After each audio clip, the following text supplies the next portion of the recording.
देखो, ये हमारे दो केंद्र शासित प्रदेश है, एक जम्मू एंड कश्मीर है और ये दूसरा लद्दाख है, जिनमें से अभी लद्दाख के लोग एक आंदोलन शुरू कर रहे हैं कि लद्दाख को आप नष्ट न करिए, जो आप अधिकार जम्मू कश्मीर को दिए हैं वही अधिकार हमें दीजिए।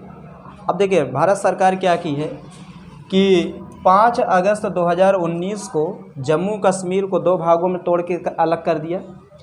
इसे भी यूटी बनाया गया और इसे भी यूटी बनाया गया, लेकिन लद्दाख जो यूटी बना है इस पर पूरी तरह कंट्रोल भारत सरकार का है।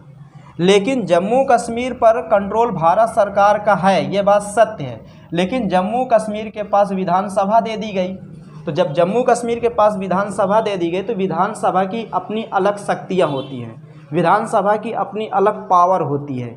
तो जिसके चलते जम्मू कश्मीर में विकास बहुत तेज़ी से हो रहा है। और ऐसा नहीं है कि लद्दाख में विकास तेज़ी से नहीं हो रहा, लद्दाख में भी विकास तेज़ी से हो रहा है, लेकिन लद्दाख में कुछ जनजातियां निवास करती हैं। जैसे हमारे जो पूर्वोत्तर के राज्य हैं, असम, मेघालय, त्रिपुरा, मिजोरम, नागालैंड, मणिपुर, यहाँ पर भी जनजातियाँ हैं और वहाँ की जनजातियों को अनुसूची 6 में साफ कहा गया है कि जैसे असम, मिजोरम, मेघालय, इनकी जो यहाँ पर आदिवासी जनजातियाँ हैं उनको विशेष अधिकार दिए गए हैं। जैसे कि वहाँ के जो कुछ कानून बनाने का अधिकार है, तो वो आदिवासी अपने हिसाब से कानून बनाएंगे और वो कानून किसी एक ज़िले या किसी एक गांव में लागू होगा और उस कानून को या उस विधेयक को आप ये कह सकते हैं कि वो राज्य सरकार या केंद्र सरकार भी नहीं काट सकती। तो वही बिल, वही विधेयक लद्दाख के लोग मांग रहे हैं और ये प्रावधान अनुच्छेद 371 में दिया है। किस में दिया है? 371 में। देखिए, अनुच्छेद 370, तो अनुच्छेद 370 जो था वो ये प्रावधान दिया था, इसमें ये बात कही गई थी कि जम्मू कश्मीर के लोग अपना अलग संविधान बना के रखेंगे। लेकिन एक आर्टिकल था 35A, तो आर्टिकल 35A ये कह रहा था कि जम्मू कश्मीर में भारत के जो शेष राज्य है 28, वो ना तो यहाँ पर ज़मीन खरीद सकते हैं, ना तो यहाँ पर उनको नागरिकता मिलेगी, ना यहाँ की लड़की से शादी कर सकते हैं। हाँ, पाकिस्तान का कोई व्यक्ति जम्मू कश्मीर में किसी लड़की के साथ शादी कर सकता है, ये उसमें बात बताई गई। तो ये दोनों अब आर्टिकल तो ख़त्म कर दिए गए, तो कहीं ना कहीं जम्मू कश्मीर को जो विशेष अधिकार प्राप्त थे वो पूरी तरह क्या कर दिए गए? ख़त्म कर दिए गए। अब देखिए, जम्मू कश्मीर का विकास तेज़ी से हो रहा है, जम्मू कश्मीर के साथ साथ लद्दाख का भी विकास बहुत तेज़ी से किया जा रहा है। लेकिन लद्दाख में कुछ ऐसी जगह हैं जिनको लद्दाख के जो लोग हैं वो कह रहे हैं कि अगर यहाँ भारी उद्योग लग जाएंगे या बड़ी बड़ी कंपनियाँ आ जाएंगी तो जो आज लद्दाख हमारा प्रदूषण जहाँ पर बहुत कम है, तो यहाँ पर बहुत ही ज़्यादा प्रदूषण फैलेगा, कार्बन डाइऑक्साइड की मात्रा ज़्यादा होगी, तो उसके बाद बीमारियाँ नई नई फैलेंगी। तो वो कह रहे हैं कि यहाँ पर भारत सरकार अपनी मनमानी ना करे। अब देखिए, आप ये तस्वीर देखिए, ये लद्दाख है, लद्दाख कितना सुंदर है, ये लद्दाख है, कितना सुंदर है। यह व्यक्ति लद्दाख की सैर कर रहा है, देखिए लद्दाख कितना सुंदर है। ये तमाम ऐसी अलग अलग तस्वीरें हैं जिनके माध्यम से आप लद्दाख को देख सकते हैं। लद्दाख अपना कितना सुंदर है, दिख रहा है। ये पूरा लद्दाख है। यहाँ पर आपको पूरी तरह नदियाँ दिखाई देंगी, बिल्कुल साफ़ सुंदर नदियाँ, ये देखिए बिल्कुल साफ़। देखिए घोड़े चल रहे हैं। ऐसी सीन आप कहीं फिल्मों में या टीवी में या किसी सीरियल में आप देखे होंगे। लेकिन आप ज़रा सोचिए, इतना सुंदर राज्य है, सब कुछ है। बात उनका भी कहना सही है कि यहाँ पर अगर उद्योग धंधे ज़्यादा मात्रा में लग जाएंगे तो कहीं ना कहीं जो यहाँ की सुंदरता है उसको नुकसान पहुँचेगा, और वो इसके विरोध में है। और एक बात भारत सरकार भी यही बात कहती है कि अगर हम उद्योग धंधे नहीं लगाएंगे तो यहाँ के लोग दिल्ली है, मुंबई है, वहाँ काम करने के उद्देश्य से जाएंगे, तो कहीं ना कहीं उनको भी दिक्कत होगी। तो देखा जाए दोनों का कहना ही सही है, क्योंकि उद्योग धंधे भी हमारे लिए बहुत ज़रूरी है। अगर जो बेरोज़गारी है, अगर इसे हम कम करना चाहेंगे तो भारत में जितना ज़्यादा उद्योग धंधे लगेंगे वहाँ पर बेरोज़गारी उतनी ही ज़्यादा कम होगी, और जहाँ पर उद्योग धंधे कम होंगे वहाँ पर बेरोज़गारी क्या होगी? ज़्यादा होगी। जैसे अपना बिहार है, तो बिहार में सबसे ज़्यादा उद्योग धंधे हैं क्या? नहीं है। महाराष्ट्र में सबसे ज़्यादा उद्योग धंधे हैं। महाराष्ट्र में सबसे ज़्यादा शहरी है एरिया है। महाराष्ट्र में सबसे ज़्यादा शहरों में लोग निवास करते हैं, 50% लोग। 30% लोग तो अकेले मुंबई में निवास करते हैं महाराष्ट्र के। तो उद्योग धंधे वहाँ पर ज़्यादा हैं, तो रोज़गार भी तो ज़्यादा है। और जहाँ पर रोजगार ज़्यादा होगा, उद्योग धंधे ज़्यादा होंगे, तो वहाँ बेरोजगारी क्या होगी, कम होगी।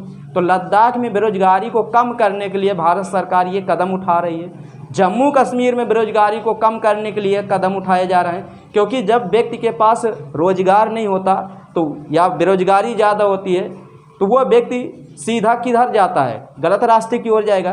तो लद्दाख और जम्मू कश्मीर में आतंकवादियों के बहुत सारे संगठन हैं, वहाँ पर बहुत सारे ऐसे आतंकवादी संगठन हैं जो भारत को काफ़ी नुकसान पहुँचाए हैं। तो नए नए बच्चे उन संगठनों में काम करते हैं, तो कहीं ना कहीं ये बेरोजगारी का मुद्दा ही तो है, आतंकवादी जो बन रहे हैं।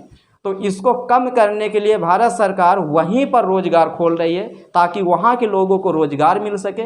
लेकिन वहाँ के जो लोग हैं वो इसके खिलाफ हैं। वो कहते हैं कि आप हमें अलग तो कर दिए हैं, लेकिन जम्मू कश्मीर के बराबर आप हमें कभी भी नहीं माने हैं। आप जितना जम्मू कश्मीर को दे रहे हैं उतना आप हमें नहीं दे रहे हैं। लेकिन कहीं ना कहीं देखा जाए लद्दाख की जो जनसंख्या है बहुत कम है।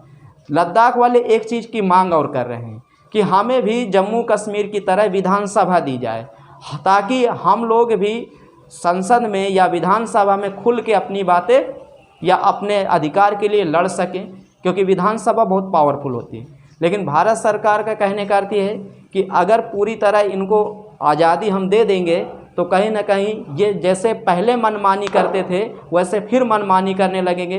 फिर भारत में न जाने कितने लोगों की जान जाएगी और फिर न जाने कितने आर्मी के जवान शहीद होंगे, क्योंकि कहीं ना कहीं जब किसी राज्य को स्वतंत्र कर दिया जाता है तो अगर वो राज्य का लोग या वहाँ उसको चलाने वाले ठीक दिमाग के नहीं होते तो कहीं ना कहीं नुकसान पूरे देश को भुगतना पड़ता है। और ये एक बार भारत सरकार करके देख लिए। अब ज़रा सोचो, जम्मू कश्मीर जब बनाया गया तो उनको स्वतंत्र ही तो रखा गया था।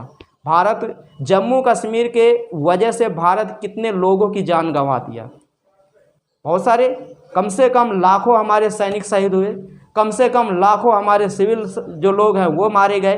तो कहीं ना कहीं बहुत ज़्यादा जम्मू कश्मीर के लोगों की वजह से हमें नुकसान पहुंचा। ऐसा नहीं है कि नहीं पहुंचा, बहुत ज़्यादा, क्योंकि वो पाकिस्तान का साथ देते हैं, क्योंकि वो अफ़गानिस्तान का साथ देते हैं। पाकिस्तान का साथ दें तो अच्छा है, अफ़गानिस्तान का भी साथ दें तो अच्छा है, लेकिन जो वहाँ पर आतंकवादी संगठन है वो उनका साथ देते हैं। और जब वो उनका साथ देते हैं थोड़े से पैसे के लालच में आकर के भारत में बहुत बड़ा नुकसान कर देते हैं। तो ये सब किसकी वजह से हो रहा है? बेरोजगारी की वजह से तो हो रहा है। तो भारत सरकार अगर लद्दाख में कंपनी ला रही है, भारत सरकार अगर लद्दाख में और बहुत सारी चीज़ें ला रही, तो कहीं ना कहीं उन लोगों को बहुत आराम होगी। और फिर हम अलग कह भी तो सकते हैं कि नहीं, हाँ पाकिस्तान के पास जो कश्मीर है उससे हमारा जो कश्मीर है वो अलग है हर मामले में। लद्दाख में आज बहुत अच्छे अच्छे हॉस्पिटल पहुंच रहे हैं, एम्स तक पहुंच रहा है, ऐसा नहीं कि नहीं पहुंच रहा, एम्स तक पहुंच रहा है। लेकिन वहाँ के जो क्षेत्रीय लोग हैं उनका कहना है कि यहाँ अगर इतने बड़े बड़े भारी उद्योग लगेंगे या बहुत बड़ी बड़ी चीज़ें आगे, नई नई परियोजनाएं आ रही हैं, तो कहीं ना कहीं यहाँ की जो लद्दाख की सुंदरता है वो ख़त्म हो जाएगी। तो देखिए ये बात तो बिल्कुल सत्य है, ख़त्म तो होना ही है। समझ में आएगी बात? तो लद्दाख इसलिए अलग अलग चीज़ों की मांग कर रहा है और बड़े पैमाने पर वो आंदोलन शुरू करने जा रहे हैं। अब देखो कितने बड़े पैमाने पर वो आंदोलन को आगे बढ़ा पाते हैं। तो उम्मीद करते हैं इतना आप समझ गए। तो लद्दाख का भी मौका मिले तो जाना, ठीक।